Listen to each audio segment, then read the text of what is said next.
Ready? Let's go. Welcome to the Sports Wrap, Saturday morning, November 30th. And it's winter. And it's in the heart of the football season. This is. I've never been surrounded by so much football. And yesterday I'd watched so much football, and my wife kind of slapped me upside the head and come watch Gophers volleyball. So I watched Gophers beat Ohio State 3-1 yesterday, and that was fun. The crowd at the University of Minnesota, wow, they're enthusiastic to say the least.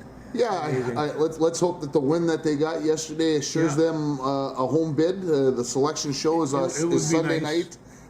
They've been kind of right in that. Our camera is listing a little bit. Oh, I have to. Well, we'll just keep on going. You know, these women, they're amazing. They're amazing athletes.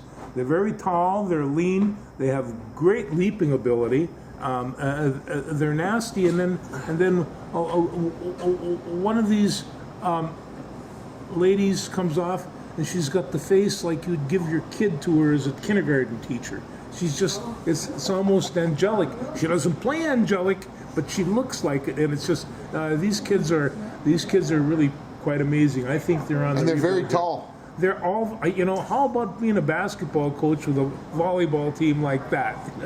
Yeah, you know, I had a chance to watch a little bit of Wisconsin the other day when they played Ohio State.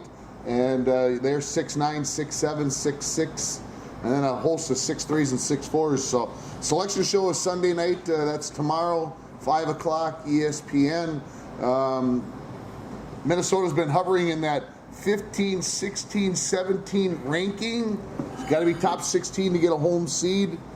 You know, you get that 17, you end up going on the road. Yeah, we'll see what happens. It's obviously the Gophers would like to play at home. They've done close to enough to be to do what they've needed to do. They've just been. They love playing 5 sets. It seems like of course all these teams are very talented. Well, they are, and when you watch them, Minnesota took the first set. Ohio State came back and took the second, and I thought, oh my Lord! And that was 32-30. Yeah, I saw. Yeah, 32-30, and kept on going on and on and on. I thought, these are tenacious women here. They're not going to just give this up easily, but the Gopher ladies rallied and you know. Yeah, you wonder if Ohio State maybe ran out of gas a little bit. They were in Wisconsin, I think it was on Wednesday night, and played a 5-setter, a marathon match. But they have some very good kids. There's no two ways about it. They're fine athletes. So, Nebraska was 19-0 in the Big Ten, lost to Penn State last night. So both of those teams ends up 19-1 in the Big Ten and share the Big Ten title. Nebraska has been ranked number 2 in the nation. Well, since they got on this run in the Big Ten at 19-0, they've pretty much been the 2 spot. Penn State's the number 4 team in the nation ranked. So obviously those 2 teams are going to be around for the party, and would not be surprising to see them playing for a national championship in a couple of weeks. Well, one thing I like seeing the program do is they. You know, I mean, they're really playing top shelf competition. I mean, Big Ten competition. They played Oregon. They played some other team. Then they went to Nebraska. So they are playing the top teams in the country right now. And I think over the long run, that's going to improve that team. No two ways about it. Yeah, it's gonna. Yeah, it's like I said. I talk about them always wanting to play 5 sets. It's just that the competition is that good. You just got to do what you got to do. You want to stay with the ladies as long as we're in that mode? Sure. Women's basketball, we go for women's 7-0. Yeah, they're just you know, I guess playing really, really well. And well, I think it has a little bit to do with the competition they're playing. I mean, don't get me wrong; they're not playing the top shelf, but they're playing whatever. Mara Braun, broken foot, out indefinitely. We'll see what transpires there. That is. You know, she kind of their do-it-all, she scores, she passes, she rebounds, she does all that stuff, and so we'll see how she comes back, when she can come back. But no, I think they're going to be all right as well, and they've got other talent coming in, you know. Yeah, they're a little different team than what we saw last year. Even though they made it to the WNIT last year, they're a different team. They brought some some seniors in that are Minnesota natives that wanted to come home and play for a final year. Well, I don't know why they couldn't have stayed in the first place, but that's a story for maybe for another day. I digress. And I'm going to stay with the women, and so I don't get off my list here. The Minnesota Frost plays New York tomorrow. They get their season started. The defending champions in the PWHL. I want to make sure I get those in the right order, and so let's hope that the Frost, as they're called now. When they came out last year, I took a look at those women, and I thought, my Lord, they've spent their time in the weight room. They spent their time on ice. They're incredible power skaters. They got great big shoulders and big arms, and their slap shots are just as hard as I can see as anybody. It's really, really a good game that they're putting out right now. It's good. I'm hoping that we can get down there to watch a game this year if we can fit it in to the schedule. Not always easy being 4.5 hours away from the Twin Cities, so makes it a little more difficult. As long as I might as well finish up with girls hockey. Last night we had a home hockey game, and the final score 0-0. But it was, people were walking out going, that's the most exciting 0-0 hockey game I've ever watched. And it was. It really was. I think the Broncos ended up with 46 shots on goal. Well, in the paper they should say Broncos win 0-0. Broncos win 0-0. It was fun to watch. They really, the Broncos, I hate to say it, dominated the game, but it ended in a 0-0 tie. So to add to the excitement, the circulation pump for the liquid underneath the ice to keep it cold, not working. Didn't matter. So what did we do? We opened the big garage door at Bronco Arena, returned the fan so it was blowing cold air in, and by about the middle of the first period, I had to go get my choppers on because my hands were, it was so cold in the arena. I don't know. They got it fixed. Hey, good ice.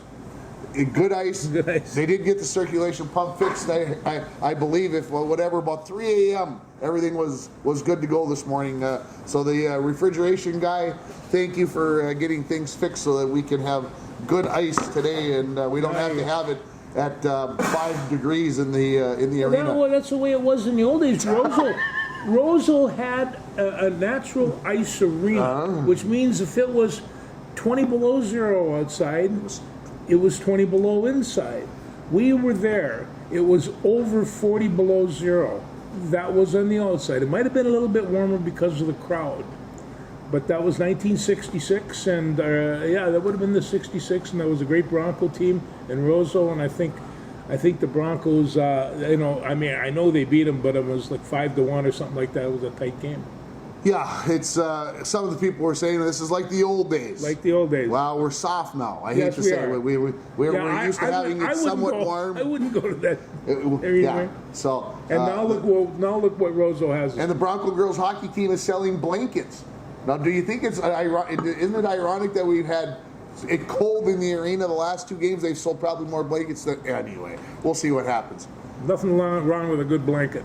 You said about 5 or 6 minutes ago, we're in the heart of the football season, and we haven't really talked about football. We haven't really talked about it. Where would you like to start? I want to go right on the top here. I see you got Prep Bowl from last week. You got college, of course. I have never watched semis and finals all the games before. I think I might have missed one, but other than that, I was on computer and it was right in front of my eyes, and I watched it all. And I just every team had an intriguing portion of it, and I'm thinking of, like right now, my favorite team of the whole bunch in terms of just caliber of talent was Minnesota, and they're 1A, but Minnesota, I mean, they've only lost like 14 times in this guy's career. They do not lose. They have developed. I think his record, I looked at it, I think it was like 171-14. And 14, yeah. And I'm like, start thinking about the number on that. I mean, obviously when you won now 10 state championships, the last 3 in a row, and I believe the last 3 possibly undefeated. I'm not sure. Yeah, and the score was 70-20.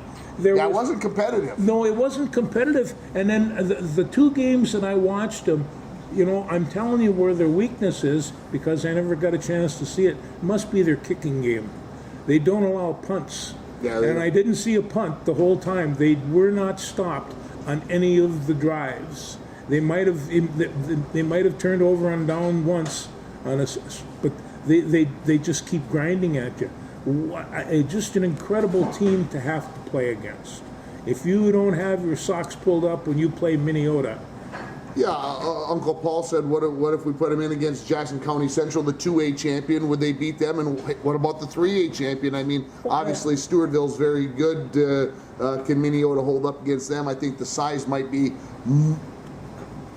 a toll. Well, we're talking comparable talent from defensive end to defensive end, and a whole bunch of great interior linemen, and then they have an all-star backfield. And Ryan Maher's pretty good. He only scored 6 touchdowns. He scored 6 touchdowns, and then in this game he went 22 carries for 290 yards, 250 in the first half. So, yeah, they didn't need him in the second half. They didn't need him in the second half. I mean, this guy's he's a real football player. He reminds me of is that tight end from Penn State, Warren. He's just big and thick and strong, and if you tackle him, it's going to hurt, and you know this.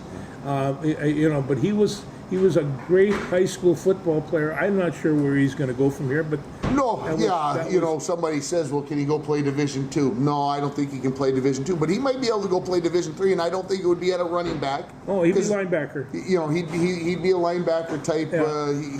He probably, he doesn't have that. As good a running back as scoring 6 touchdowns, he's probably not fast enough to play a running back at a D2 level, but he could be a heck of a D3 fullback. Yeah, he really could. A CJ Ham type kid.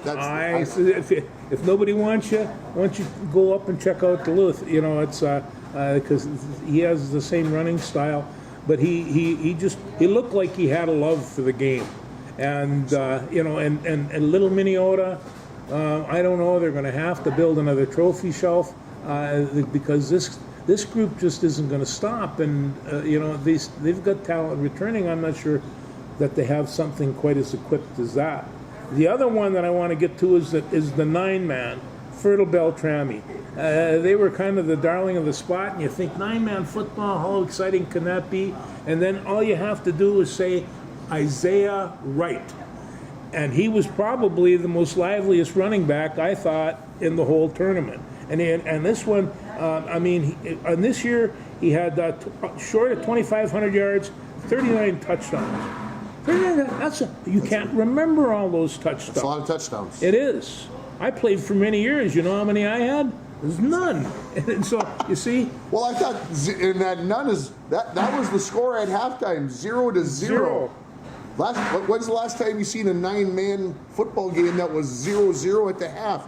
I could probably say never. No. That is not normal. 9-man usually is in that 42-40 range, something like that. So, but yes, anyway, Isaiah Wright was fun. And then they showed Fertile Beltrami. He says it's a heavy Norwegian ethnicity, and you take a look at the school and the players and all the rest of this. I mean, they could have come right out of Bergen. These guys are, but that's a heavy Norwegian area. I know that's where my wife come from, and it's just these big, thick kids, just giving it everything they got. I was real proud of Fertile Beltrami, and it's nice to see the title come north. We don't get those all the time. Come north, and then you mentioned a Becker beat Totino Grace 24-8. Everybody was happy.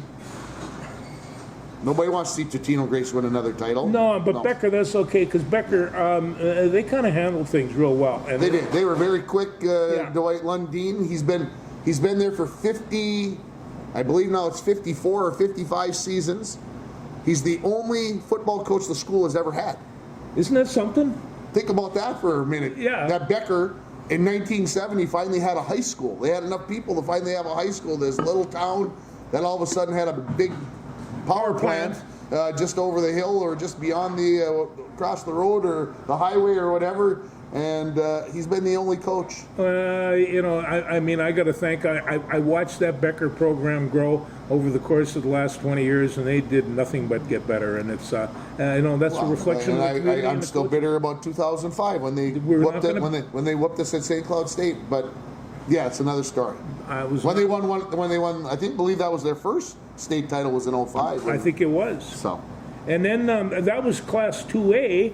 And then we had the 3A was actually pretty interesting game. Yeah, Stewartville and Dassel Cokato looked like it was going to be, it looked early on like it was going to be all Stewartville, and then it wasn't. And then it wasn't. And Dassel's been there. It has. And they've been here for a couple of years. Yeah, they've been around. They know what it takes, and they get in that wishbone, and they just kind of keep wearing you down. Hey, watching the wishbone run does not bother me a bit. I enjoyed that. And then the 6A, Minnetonka and Maple Grove. Well, it was the last game on Friday, and Eli and I had to get home, so we left with about 5 minutes left, and the score was 28-7. Yeah. We were going up the escalator, and I'm like, last year we got shafted. We were there, and Edina came back and made it a game, and 28-27 it ended up, and they had the 2-point conversion to win it. And I'm going up the escalator going, can't happen again. Yeah. It happened it almost happened again. Minnetonka had the ball back down 28-21 with a few seconds left, but couldn't get it over the top. But Maple Grove was just too good. That is a really good football team, and I mean, they're certainly deserving of being champions. And and then did we talk about Jackson Central and Staples? Yeah, Staples hadn't been in the state tournament for 36 years, and they hung in there. But even Jackson County, without their starting quarterback, junior starting quarterback who's getting Division I offers, they still won the state title. With their backup quarterback. With their backup quarterback. And so how good were they? And one of the first people that were brought up was the fact that Voss, their other quarterback, had gone down, and he's a 6'6" gunslinger, and I've been hearing about him all fall, and he's been getting hurt. He got hurt last year. He got hurt this year. So does that scare you as a D1 coach? Maybe. It didn't scare Jackson County Central's coach, because he tossed in the other guy, and he did just fine. Thank you. They had a nice team as well. We talked about Jackson County all fall, but I think that we kind of understated just exactly how good they are, but we had a inkling that they were this good. I was looking forward to seeing them play Barnesville again, but Staples Motley beat Barnesville in double overtime in the quarterfinals, and Staples Motley showed themselves just fine. Yeah, you got to talk about the 5A game. You can't forget about Alexandria and Elk River. It was really a great football game, and it's Elk River won 33-24, but this was another one that was a lip ripper, and I kind of thought Alexandria had the upper hand going in. I did as well. But Elk River, they pieced together a pretty good season for themselves. Well, we talk about Elk River's running game, the T and all the fakes and the carrying out the fakes, and you don't know who's got the football. The defense was pretty stout. Well, I picked that up when they played Chanhassen at the semis, and that's what I realized. Hey, this told Alexandria to 24 points. Their quarterback, 6'8", going to play basketball at Clemson. As if you watched last week's show, he still had a nice night, but like you said, Elk River held them in check. So. It still takes 11 against 11, and we can talk about all these great talents, and every team has a couple of them. When they get to that level, they've got talent. They've got talent, and who's not quite that talent, or the kids that aren't going to go on to play college football, they got to fill the hole. They have to produce, and that's the key to coaching, though, isn't it? I want to go back to one thing on Ferto Beltrami, number 4, I believe it was 4 or 14. I don't remember. Well, the 14 sticks in my mind. I'm pretty sure it was number 4. He's one of the wide receivers, good kid. But he ended up with 14 interceptions on the season. They played 13 games, but he had 14 interceptions. 14 interceptions. That's over one a game. That's over one a game. I mean, think about that. That's incredible. So the Prep Bowl was fun. It was good. Wish I could have been there day 2, but No, this you got to do what you're supposed to do. This is the beauty of modern television and communications and stuff. I was able to watch every game and not leave the solarium. And It's an interesting choice, and I'm being honest with you. Yeah. Go down and sit and watch the games and be a part of the crowd. Sit in with the fans as they're talking about their teams and be a part of it and see friends and eat maybe a little bit too much and pay way too much for it at US Bank Stadium. But to take your son down and get to spend the day watching football is pretty good. But also sitting in the solarium with maybe a cold beverage or two, with the announcers telling you all these great stories about the kids that you don't necessarily maybe get if you're sitting in the stadium. It's a tough choice, but I really enjoyed it. 42 Prep Bowls. I've been to 41 of them. I'm not stopping. They're gonna well. Yeah, I don't know. Maybe they'll have to roll me in the hospital bed someday, but we'll get. Yeah. Well, then you can start watching on TV. Let's talk about your Vikings before we talk college, because let's do that. Let's. So I didn't get to see too much of last week's game against the Bears. I did get to watch a little bit while we were having lunch. Eli's hockey game sandwiched around that. They almost peed it away. Well, they did, and the Bears head coach kind of got fired. Well, yeah, he did because something. Of that. That debacle on Thanksgiving Day cost him his job. It cost him his job. Let's talk about that play, because the Chicago Bears down 3 points, right? 23-20 to Detroit. 36 seconds or so when the quarterback gets sacked. Got one timeout left. And the clock basically runs out on him as they throw the ball down the field. The clock runs out. And he looked like he was just doing an average play. So should we be mad at Caleb Williams, or should we be mad at, because the coaches are talking to him in his head? No, I think that there's plenty of blame to go flashing around here, because obviously there was a miscommunication, and Caleb Williams, with all his talent that he has, better be picking up these things. And I think next year, or the year after that, or maybe the year after that, he's going to be a good enough quarterback that he's going to be a little bit more instinctive about it. But it looked just awful. I mean, just to casual observers, you know that something's out of sync. Well, obviously we're football guys, and I'm sitting there yelling at the TV. Call a timeout. Call a timeout. Call a timeout. And I'm like, okay, I understand that I don't have all the other pressures of being a coach on me. But to be the head coach and not realize that I should call a timeout here, because we are not set. We are not going to get this playoff. Even at 12 seconds left, 11 seconds left, 25 seconds later, he should have realized I still need to call that timeout. Well, and when I look at when I looked at their game against Detroit, and I look at how they played against the Vikings, the first thing you got to realize, there's a lot of talent on that Bears team. They got a lot of good receivers. A lot of good receivers, and they're coming at you from all angles, and you got a guy that can deliver the mail, but they have to pull it together, and it's. They had, I believe, one first down in the first half, and that came with about 3 minutes left in the first half. Yeah. Chicago. First time the Chicago Bears have ever fired their head coach during the season in 105 seasons. First time ever. They've always waited till the end of the season. Well, this had to talk to Papa George first, and he's hard to get to and communicate with these days. But once they did, he'd say, "Why haven't you fired this schmuck?" But it's one of those things where I have a little bit of idea, because I've been watching it for a long time. The tension on the sidelines, the tension for a coaching staff, especially on a team that's struggling at that level, is just overwhelming. They're not sleeping. They're not. Everything is paying dues on this. So the Vikings are 9-2. Well, you see, that's the whole thing, and I go back to that book that I'm going to write. Is there such a thing as an ugly victory? And I don't believe there is. And they're playing very well right now. They got the Cardinals tomorrow. And it's not going to be any easy game. No, it's not. But there's no reason that they can't win it either. Oh, I agree. And it's just So I take a look at the possibilities. They could be like, I don't know, 12-13-2 before they're done. I mean, it's very possible. It's very possible. So we talk about the Vikings winning ugly and all this other stuff and whatever. Kansas City wins yesterday on a Friday, on Black Friday, the first time they played NFL on Black Friday. They took care of business. They're going to keep making you whatever. Anyway, Kansas City's is what, 10-1? 10-1. 11-1. 11-1. 11-1, I believe. They've won 9 of those 11 games by 7 or fewer points. You know, I don't hear anybody on ESPN saying, "Oh, Kansas City's winning ugly. Kansas City's winning ugly."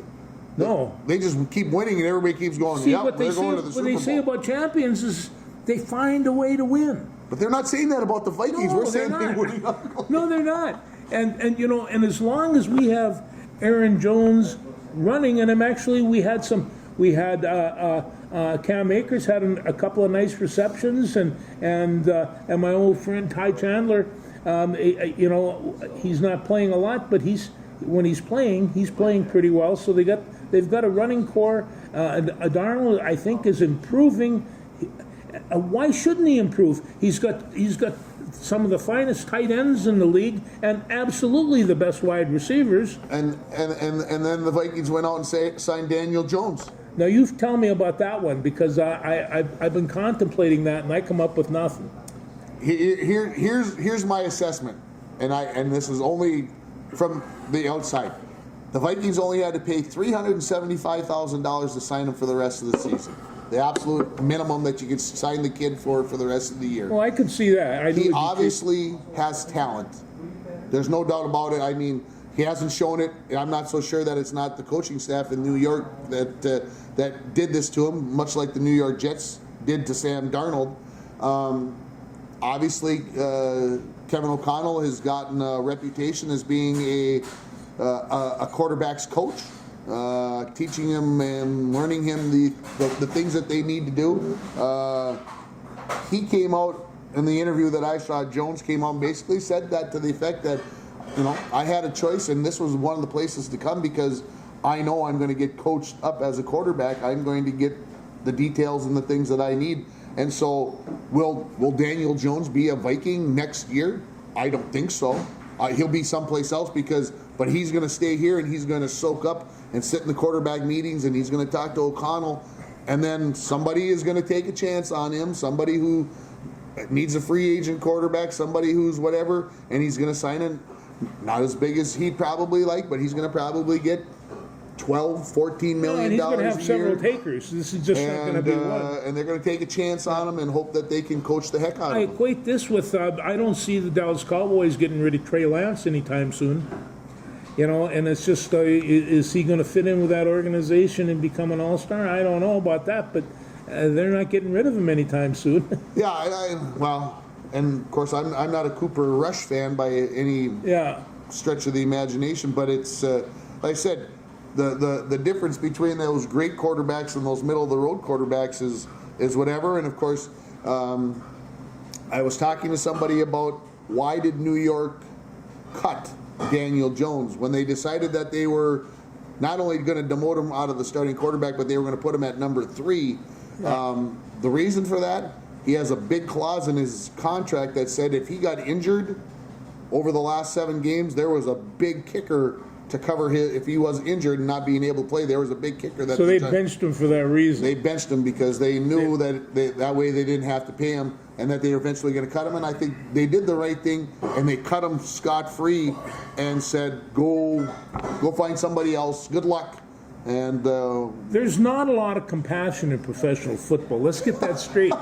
You know, I mean, you know, when those players walk on the field, they have no friends. You know, and when the business is running the show, they have no friends either. It's the cash, it's the money, it's the numerals, and that's kind of the way the business has to be run. I mean, I'm looking at these stadiums with 60, 70,000 people packed to the rafters, all paying very, very good money, all paying over too much.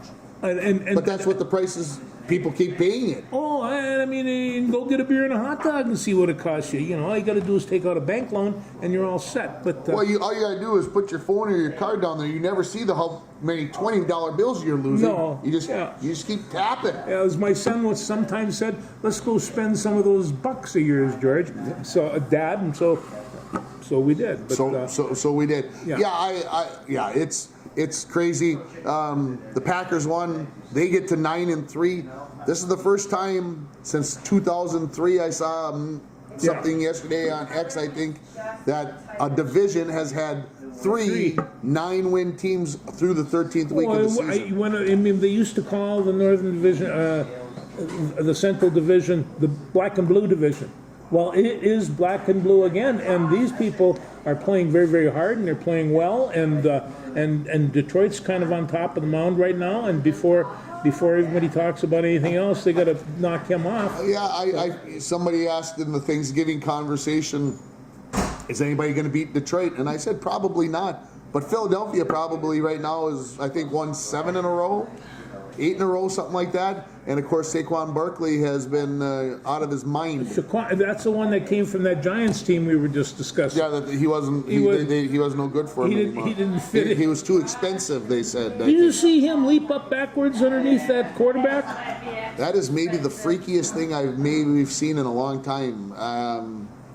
Not only was it freaky, but dangerous. He could have taken a helmet in the bad spot. The thing, how do you have the balance and the wherewithal?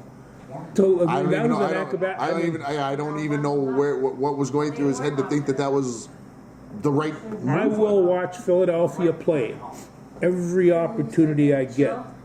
Because of Saquon. Just because of Barkley. Yeah. Fair enough. Yeah. What else? Anything else NFL before we? I mean, it's like I said, tomorrow's December. It's gonna get crazy down the stretch here. Some of these teams, like the Giants, are already trying to put themselves in line for that number 1 overall pick.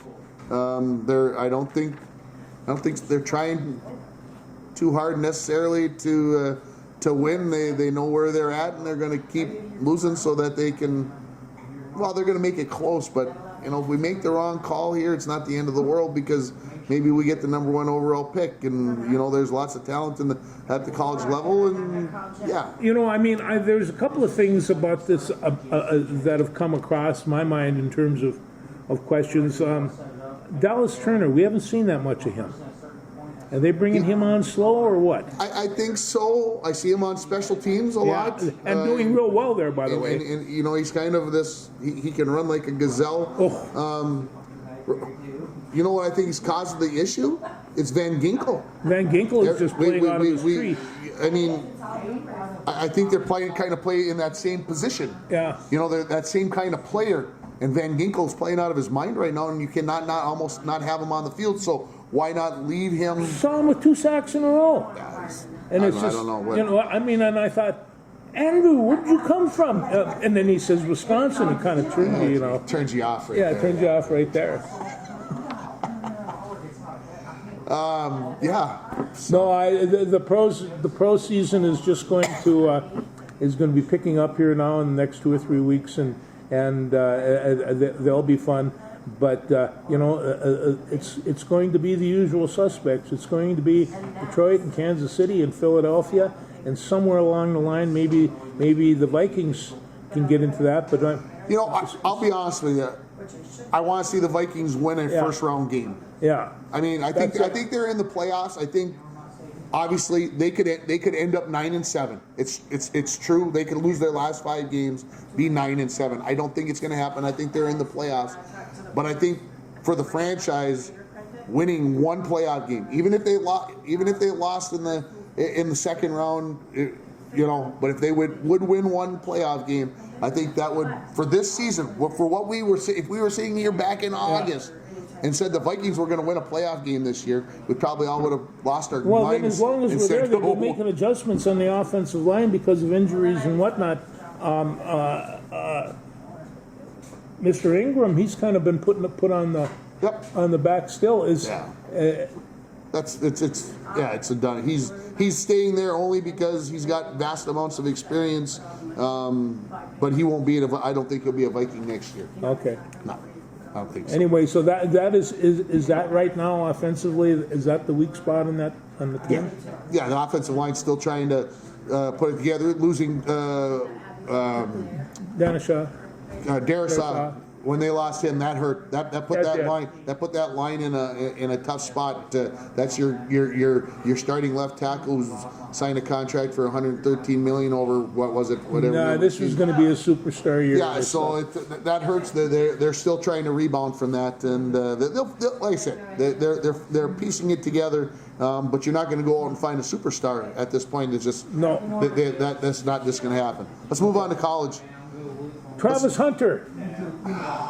You want to start with Colorado? I'm going to tell you right now, they beat Oklahoma State 52-0 yesterday. That score is that's probably going to cost Mike, who's the head coach at Oklahoma State. Mike, oh heaven's sakes! Anyway, it's going to cost him his job. He's going to lose his job because of that. I mean, if it would have been 52-26 or 52-35, it's going to cost him his job. No, he's been there forever. They keep on comparing him to Woodson at Michigan a number of years ago because Woodson periodically ran a wide receiver and was an All-American defensive back. So is he the Heisman Trophy winner? I think he's a shoe-in, yeah. Okay. And I mean, and I feel bad about that because Ashton Genty, I mean, he's run for, what was he? He had 226 yards yesterday and a touchdown. He's gone for 22.88. He's in the same stream of things as the great ones, and I think ordinarily he would be the next Heisman Trophy winner. They like this, these weird kind of teams, with bluegrass, and but I feel bad about that. But I watched Travis Hunter play for the better part of a half yesterday. And I started watching it, so I put it on record, and then after the Gopher game, then Yeah, over 10 receptions yesterday and an interception on defense. He's just one of those guys that I guess is kind of the definition of who's the best college player. It's maybe not who's got the most yards or whatever else. Obviously, he's on the field 115 plus plays per game because he's playing both ways. He's probably athlete. very deserving. Yeah. I've never been a Deion Sanders fan, and it pains me to have to even turn the TV on. I think Coach Prime is getting better. Whether or not he'll stay there after all these kids leave, I don't know. But he has taken the Buffalo a ways, and I mean, what 2 years ago they went 1-10 or 2-10 or whatever it was. Yeah. So he's obviously brought a certain amount of talent, and it was a rocky road when they lost. What was it, 50, 60 players that said we're not playing for this this man, we're not going to do it. But he obviously found enough talent to come in and fill the roster. And he went back to his resume and found a whole bunch of friends of his that were willing to coach that came on, and they're a pretty talented coaching staff. Yeah. So I don't want to take away from anything that we might feel about primetime, but this Travis Hunter is an extraordinary athlete and a lot of fun to watch. And so the question will become, when he goes to the college ranks, is he good enough at either of the positions to play at the next level? Yeah, I think he probably will be on the defensive side. And maybe they'll turn him into a wide receiver. I don't know. I mean, I just know that right now, and people are doing this. We have Coy Perich for the University of Minnesota, and I saw him on the offensive lineup, and they're splitting him out, and they're going to try to get the ball into this guy's hands because, he runs so well. Heisman Trophy in 3 years? Yeah, why not? It'd be a fun story.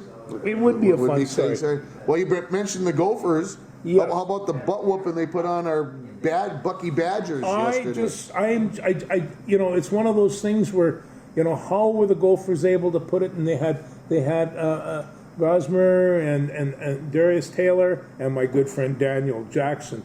I mean, he and Spencer snared some stuff out of the sky that should have been illegal, and they just did it. If he doesn't go early in the second round or even in the first round, somebody's blind, because this kid's got it all. He makes some pretty spectacular catches. He makes some pretty spectacular catches. But it was the defense that stuck it to the Badgers. And when go for defense, stick it to the Badgers. I enjoy the game. and they had nothing going the first half. They finally scored in the second half, but the Gophers just snuffed them. I'm so glad that you brought it up exactly that way, because this I want this. I rarely post on X, Twitter, former Twitter. I rarely post on there. Okay, I do read through whatever because I follow Gopher football and Gopher volleyball, so I'm looking through it all the time. But yesterday I'm listening to the game. I'm listening to Mike Grimm and Daryl Thompson, and when Wisconsin scored that touchdown to make it 21-7, you would have swore that the roof was falling in. I now understand. If you listen to Gopher football, if you listen to Mike Grimm, I understand why the Minnesota fan is we are the pessimists that we are. It was, honest to God, they mentioned the song Jump Around at least 10 times.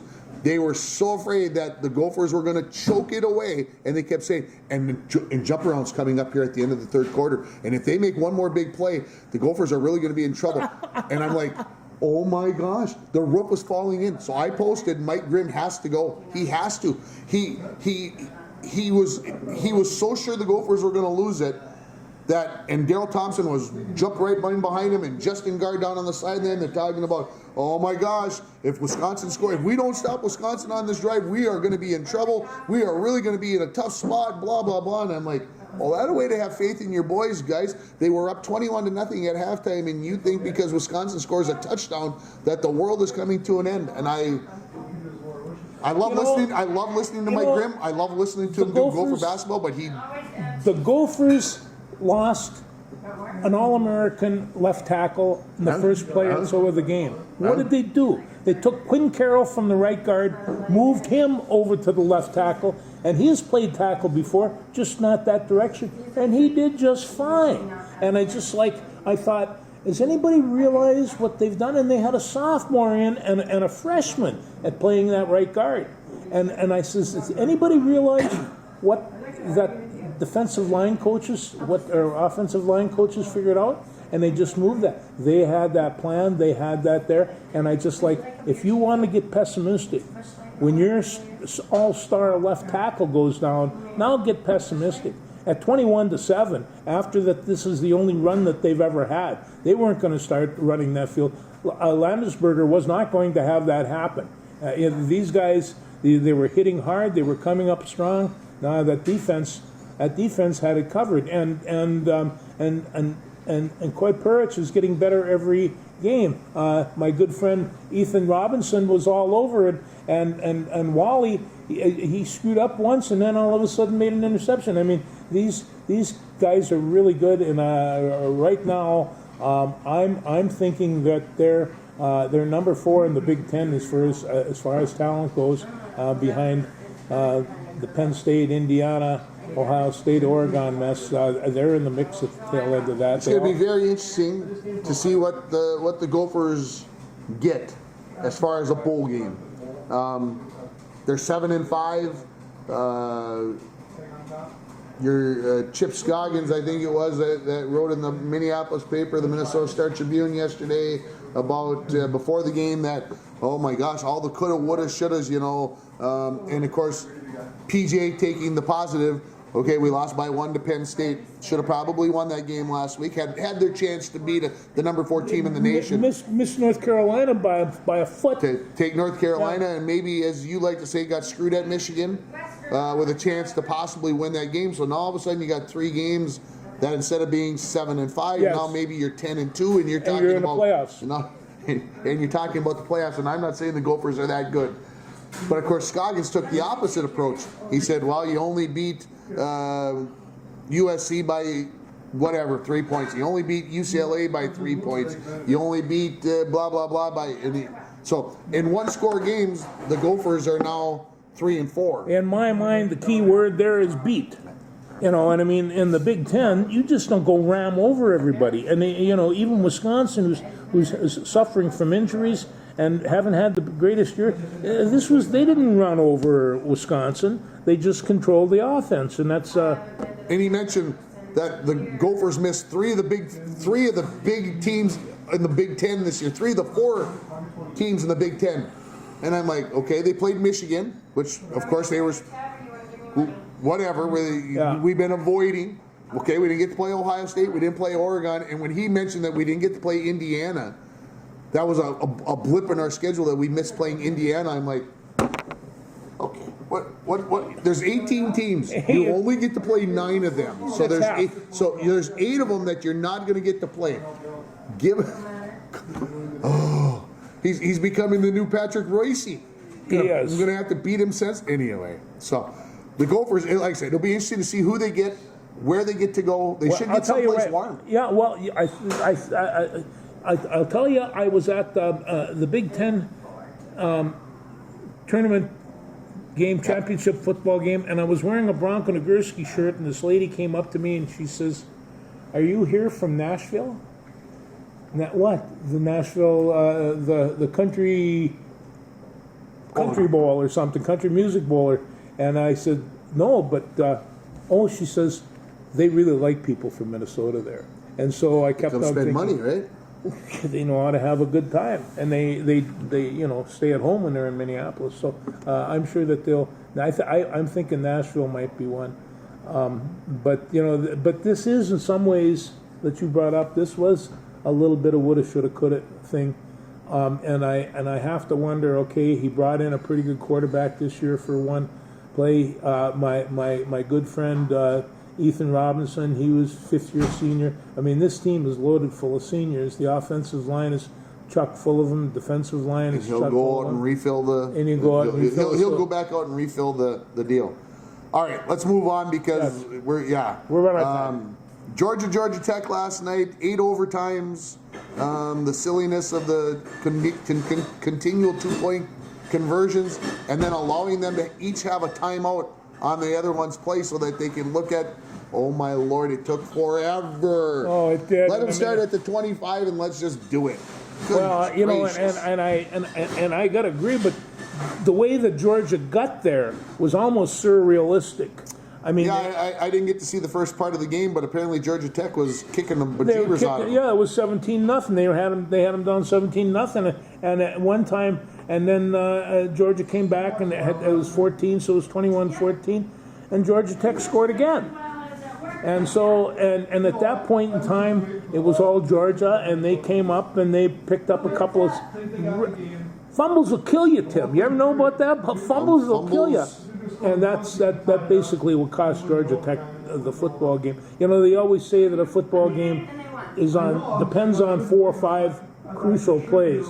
And this one with 8 overtimes, it was more than that. But Georgia Tech ends up 7-5. Yeah. Okay, same record as the Gophers, but Georgia Tech had 2 wins over top 10 teams. Although the Florida State top 10 win. And that was over in England, and I remember we all picked Florida State. There's no way that Georgia Tech, we underestimated them as well. But Georgia Tech could have had 3 top 10 wins if they had beaten Georgia last night. That is unthinkable, and they wouldn't have had no chance of making the tournament. I just knew that this was in Athens, and this would have made an awful lot of people happy. Yeah, Georgia would have had their 30-game home winning streak broken. First time they'd have lost that night at home in like 5 seasons. Anyway, it was whatever. Georgia Tech had their chances, didn't do it. It was an exciting game. I wanted to go to bed, but I couldn't. No, I know. Obviously, I couldn't either. It was. Okay, today, Michigan, Ohio State. My favorite football game of the year really is outside of the Army-Navy game. I've been watching the Ohio State-Michigan game, especially like when I worked on the Great Lakes, because we made little bets. And so this always became the really super game. And they're coming back. They're coming into Columbus for this game. And, is it going to be a game? Oh, you bet. It's going to be competitive? I think it's going to be competitive. I think that the karma of the game is going to take over, and we'll see what happens. You look in the sidelines. You're going to see Bo walking on one. You're going to see Woody walking on the other. They're still there. They think they died. No, not really. Tennessee Vandy is on the radar today. Oh, I can't hardly wait for this one. And I don't know who's going to win this. I do know that I have friends of mine that are very serious Vandy fans, and they yeah. I mean, they're all from Tennessee. They're all from Tennessee. All from Nashville. Tennessee's needs this win to get into make sure they're in the playoffs. Yeah. They can't afford to lose. This is basically Nashville against Knoxville, and it's going to be a thumper. Auburn, Alabama in the Iron Bowl. You know, there's two teams down there in Alabama, and you just named both, and they don't like each other very well, and this is one of those heavy-duty rivalries. Alabama cannot lose this game, They cannot. otherwise they will not be in the playoffs. Yeah, Texas A&M. Well, that's one of the things about it. Everybody figures that, you know, there's a lot of questions about Texas. Number one, if their starting quarterback is going to play, and then if young Manning might be getting in. Texas A&M needs this win worse than Texas. Texas is in the playoffs. Texas A&M needs the win to maybe find a way to get in. Well, I'm going to tell you, Texas better not take A&M too. I don't think they'll take them too lightly. No, but they're going to come on to them. They're a very good team. It could be a lip ripper, as you said. Yeah, earlier. lip ripper. Oregon, number one team in the nation. They've been for weeks. They get Washington, which of course is a kind of a border battle game there. It is. Washington, of course, played in the national championship game last year. They did. Hasn't had a great season. They got any chance? No. No. Okay. No, I don't think so. Fair enough. Oregon No. wins big. Division 2 today. Mankato plays at Colorado State Pueblo, who's the number one seed in the region number 4. Bemidji State won last week. Watch the end of that game. That was a game that I thought would never end. It was on ESPN Plus. Plus, yeah. And so I watched it, and it just looked like. I don't know. It was a weird game. They get Western Colorado, who's the number 2 seed today. So those are the two local teams that are in Division 2. In Division 3, Wisconsin Lacrosse is at St. John's today, and Bethel goes to Lake Forest. So those are the two teams that are area teams that are in Division 3. The FCS gets started today. That's the 1AA, as I still call it. Yeah. Last week, got to watch the end of the game when South Dakota beat North Dakota State. In South Dakota, in the Dome, was on Midco Sports. It was a great game. That cost North Dakota State the number 1 overall seed. I don't think it really matters a whole bunch. But Montana State is the number 1 seed in the playoffs. North Dakota State 2, South Dakota State 3, and South Dakota is 4.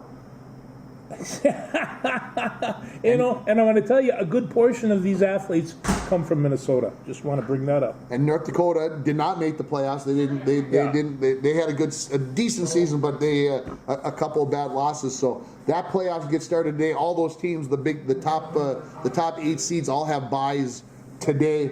So there's some good FCS games out there. So if you go search on ESPN Plus and you're whatever, you're not going to see this by the time that happens anyway. There's some good games out there. If I was sitting at home today, it would be a serious Michigan, Ohio State, probably Tennessee, Vandy, and then you find a third game for the third TV. That's where I'd be at. But some people got to work for a living. Well, on top of that, you know, I mean, I can follow 2 games.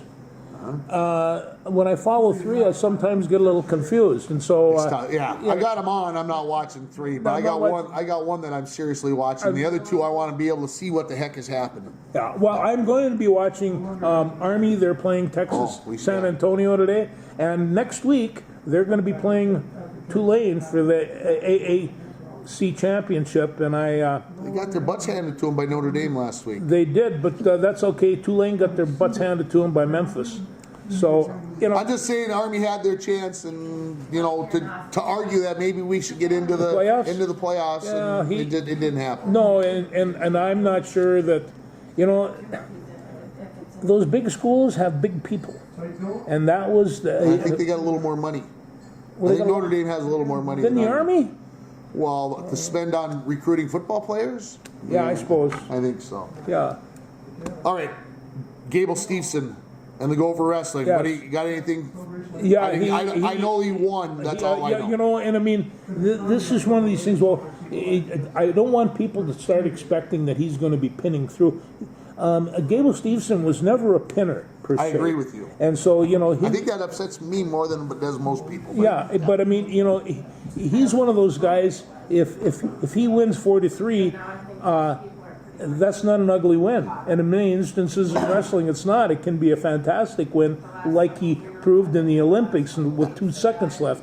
So he's going to come on this. He's a mature wrestler. He is. I think he still has some freestyle things that have to come back to him, where he can move around a little bit more. But But I mean, if I were a wrestling coach and he were on my wrestling team, I'd say I got a closer. And you have a closer. And I at the end of the year, when he wrestles Clavette, I'm going to just like have my bag of popcorn and a cold one, and I'll be screaming and jumping, doing jump ups, up and downs, whatever they were. Gopher men's basketball in Orlando, losing overtime on Thanksgiving Day, and then lost yesterday to Wake Forest, 57-51. Yeah. This is going to be our plight. Well, all year long. It is, and it's like one of the things where, I mean, I was watching some of these other Big Ten teams.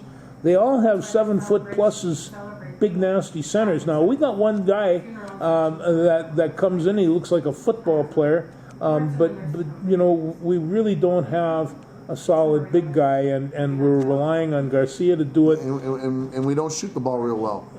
Well, that's an issue, isn't it? And you know, you know, I live with this really outstanding basketball eye type person, and she, you know what she says? She's a mathematician, so she says, you know, if you made your free throws, you'd have a better chance of winning. Well, I don't know if that's true, but it makes sense. It makes a lot of sense. You know, and they Makes a lot of they sense. miss They a lot don't of make their free They throws. don't make their free. They shoot in about 40%, and you can't do that. And like one of the coaches says, you know, shooting lousy free throws can be contagious. And if you have a team, Oh yeah, shooting free throws is in here. It's right up there. It's not here. It's No, it's in I here. agree. I got to say this. They've had a lot of pretty good men's college basketball games on with the Maui Invitational and Yes, the Battle for they have. Atlantis and all that. So give NCAA credit and ESPN and all the TV stations, TNT, TBS had anyway. UConn goes to the Maui Invitational as the number 2 team in the nation. They lose to an unseeded team, an unranked team, an unranked team, and another unranked team. They're the first number 2 team in the nation that's lost to 3 unranked teams in a row ever. No, I understand that, but for them to lose, good teams to lose to unranked teams in these tournaments is not uncommon. And I mean, But to do it 3 times, you're the defending 2-time defending national champion. No, that's there's got to be some holes there somewhere. Scary, It scary is. stuff. But these tournaments are a lot of fun. I have to admit. They've got them all set up, They got them all and set now up. they'll come in and play a few league games because there's so many teams in the Big Ten and the SEC that they got to start. They got to play them before Christmas, so that they can get them all. Well, you know, I mean, and you bring that up because there's 18 teams now in the Big Ten. You know, I mean, when I followed Gopher basketball, there were 10 teams. Every game, you had to play everybody in the league twice, and every game was super important. And it's just like now you're going to lose some games because there is a lot of equivalency in that league, and there's some really good basketball. That's just like football. There's going to be a lot of 5-point games for a lot of those teams. Somebody said you're going to have the 2-3 teams at the top. You're going to have the 2-3 teams at the bottom, and then in this 18-team league, you're going to have 12 teams in the middle that it could be from 15 to 5, 4, wherever. There's going to be lots of fun in there. It's going to be lots of teams that are just outside of each other. So. As long as before we close here, Minnesota Wild, 15-4-4. Who would have predicted that? Not a person in anywhere. No. I don't even think the team could have predicted that they'd go 15-4-4. No. So we had some friends down on the game on Saturday. It was a Friday. Against the Blackhawks. Yep, yesterday. And they won 3-2. And all the kids that went with the friends, they all liked this young Blackhawk kid. Bedard. Yeah, they just think he's just great. And I just says, well, are you going to feel bad if the Blackhawks lose? Well, they won't lose. Yeah. Well, they were up 2-0, and then Jared Spurgeon decided he should score his first 2 goals of the season, not only in the same game but in the same period. And the Wild won 3-2, hung on. They're playing good hockey. They are. They win 1-0 in Buffalo. That's not what you expect in the NHL. No. Gus Bus had it going on Monday night. So tonight they got Nashville Predators. Nashville's always been kind of a thorn in the side of the Wild. I don't know why it is, but they play at the X tonight. And our friends up there in Winnipeg, they're still chugging along. A-holes. They beat the Wild 4-1 a week or so ago. I spanked them. Well, there you go. Well, here's the thing, and somebody said it, and I'm paraphrasing a little bit. The Winnipeg Jets are a mean, nasty team, and that's my verbiage for it. But the Wild cannot play that way. And Mike Bolstead would be the first one to come on here and say the Wild can't win in the playoffs because they can't play it that way. That's why they won't make a run in the playoffs, because they can't play that way. They're not nasty enough. That's something that the Wild are going to have to address at some point in the season, and they will. They're going to have to bring in somebody who is going to be, well, like Ryan Reeves did a couple years ago, kind of came in. Yeah. And if you're going to mess with Kirill, if you touch him, you're going to get your whatever and play with an edge. And the Wild don't play enough with an edge, but they're 15-4-4, and in the regular season you can play cutesy. In playoffs you got to play a little mean, a little nasty, and that's why Winnipeg is designing a team that can do both. Now, the pressure will be on them because we know what Boston did a couple years ago when they went crazy and won 65 games or whatever it was, and then they lost. You got to find a happy medium in there. Well, and I remember a couple of years ago the Jets couldn't find a win, so That's it's true. you know That's so true. they've been building that up, but it's good to see. It's good to see the Wild and the Timberwolves are doing a little bit of struggle. Did you read the article in the Minneapolis paper yesterday?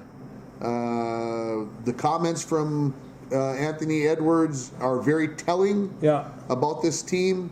And some people might say, well, they got rid of Cat, and he said the team was very close when Cat was there. I don't know if I necessarily believe that. He's not blaming it on Julius Randle and DiVincenzo coming in. He said right now, even the guys that were good friends last year, I can't tell you that's a bad shot without your feelings getting hurt. So he's saying we basically have a bunch of kids on this team, a bunch of children who can't coexist. They can't take criticism. And even he said in the article, if you want to go back and read it, it's a good article. It's telling. He said the coaches tell us what to do in the huddle. We walk out of the huddle and we decide, and he said, I'm including myself, we decide that we're going to do something different on the floor. We're not going to do what the coaches are telling us. Because I've been saying here that Chris Finch is going to get fired. He is on the edge of being fired. A team that was one of the best teams in the Western Conference and probably still is one of the best teams is 8-10. Yeah. And I mean, it's not time to throw the baby out with the bathwater. But I'm going to give Chris Finch a little bit of leeway on this, and I think the Timberwolves ownership, whoever owns the team, and we're not sure about that, is going to give Chris Finch a little time to try to right the ship. Because there is a lot of talent on this team. They got a chance to be one of the best teams in the Western Conference. But when your superstar says, I'm not even listening to the coach, and we're not listening to the coaches, and we can't even talk to each other, and I don't know how you fix that. They had a coming to Jesus party, as I like to call it, where they shut the door after they lost to Toronto, which is a horrible team, and they lost up in Toronto, and it didn't fix it. So I'm nervous. I'm afraid for this team. I think we all had very high hopes. I think we probably are thinking that the Wild and the Wolves should have switched spots, right? We're expecting the Wolves to be 15-2 at this time, and the Wild to be 10-1 or something, along that line. So it's chemistry, and we know that. Yeah. Well, if you don't like each other, it's very hard to work together. And I don't know if they don't like each other. I don't think they trust each other.